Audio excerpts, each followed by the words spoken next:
आपल्या देशातली राखी सावंत नावाची अभिनेत्री ही पाकिस्तानाचं समर्थन करत होती. पाकिस्तान जिंदाबाद म्हणत होती. मला पाकिस्तानात जायचं नव्हतं. तिला देशद्रोही म्हणून गोळ्या घातल्या पाहिजे.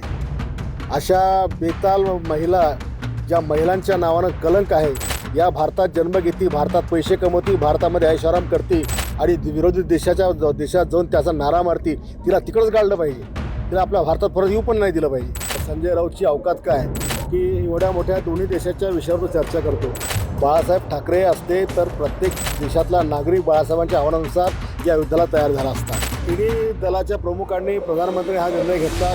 खरं तर जनतेची अपेक्षा वेगळी होती की हे निर्णायक युद्ध व्हायला पाहिजे, पण यामधून काहीतरी चांगलं होईल या निर्णयानुसार त्यांनी निर्णय घेतला असेल आणि बलुचिस्तानला वेगळं करावं, कारण बलुचिस्तानामध्ये जे काही लोक आहेत ते त्या काळचे मराठा आहेत. भूमिका काय घ्यावी, काय वाटतं तुम्हाला? सरकारने भूमिका ही घ्यावी, ही प्रत्येक भारतीयाची भावना आहे की POK खतम करावा, POK ताब्यात घ्यावा, म्हणजे आतंकवाद हा कायमचा संपेल आणि बलुचिस्तानला वेगळं करावं, कारण बलुचिस्तानामध्ये जे काही लोक आहेत ते त्या काळचे मराठा आहेत.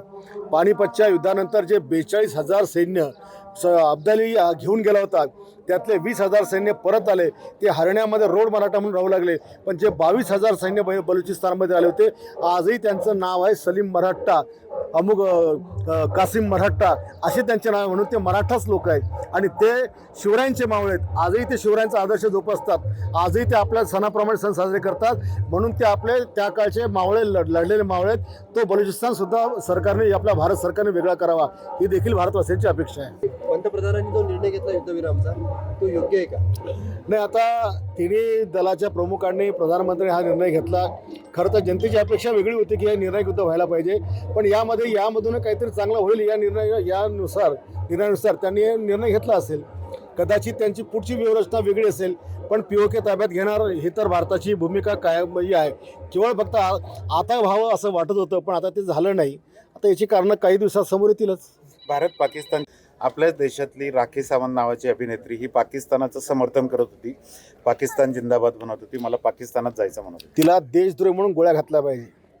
अशा बेताल महिला, ज्या महिलांच्या नावानं कलंक आहे, या भारतात जन्म घेती, भारतात पैसे कमवती, भारतामध्ये ऐशाराम करते आणि विरोधी देशात जाऊन त्याचा नारा मारती, तिला तिकडंच गाडलं पाहिजे.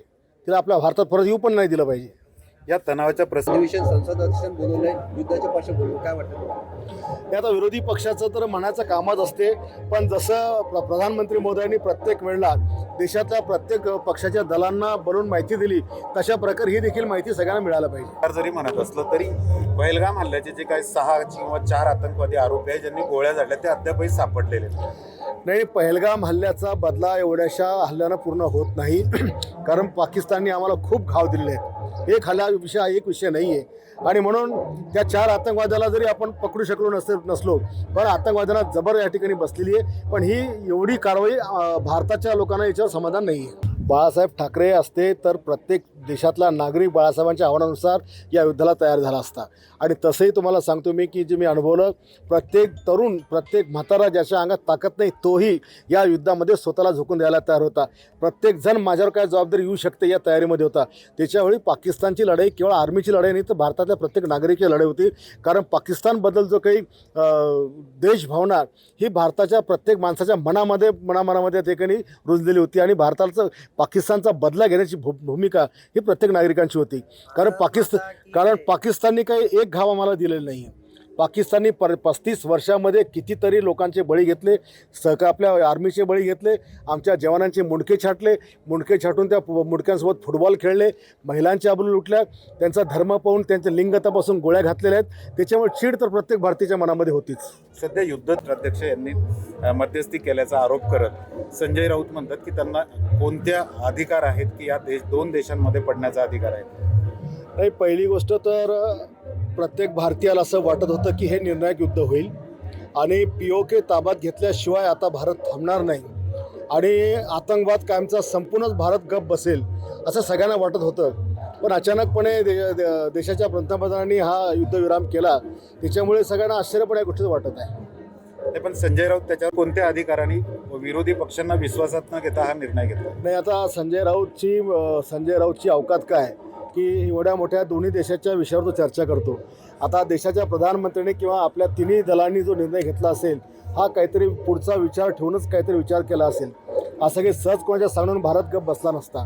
आणि भारताने सदैव मित्रत्वाची भूमिका केली व मित्र पक्षाच्या देशाच्या लोकांना प्रत्येक वेळेला त्यांच्या कानावर टाकून त्यांच्याशी बोलून त्यांना माहिती देऊनच निर्णय घेतलेले आहे. आणि शेवटी हे युद्ध आहे. या युद्धामध्ये जर आपले समर्थक देश आपल्या पाठीशी असतात तर त्या समर्थक देशाच्या सृष्टीचा सन्मान हा प्रधानमंत्र्यांना ठेवावाच लागत असतो. पाकिस्तानला तुर्कस्तानने मदत केली या युद्धामध्ये, त्यामुळे तुर्कस्तानच्या ज्या काही कंपन्या आहे मुंबईतील या बंद करण्यासाठी शिंदे गटाने म्हणजे तुमच्या शिवसेनेने मागणी केलेली आहे. आमच्या शिवसेनेपेक्षा महाराष्ट्रातल्या देशातल्या प्रत्येक नागरिकांनी ज्या देशाने आमच्या शत्रूला मदत केली त्या प्रत्येकाला प्रतिबंध घालणं, त्याचा माल न घेणं, त्याच्यावर बहिष्कार टाकणं जो राष्ट्रभक्त भारतीय असेल त्या प्रत्येकाचं कर्तव्य आहे. ह्या युद्धात यांना युद्धबंदी झाल्यानंतर लोकशाही मराठी ऐका, पहा, जागरूक रहा.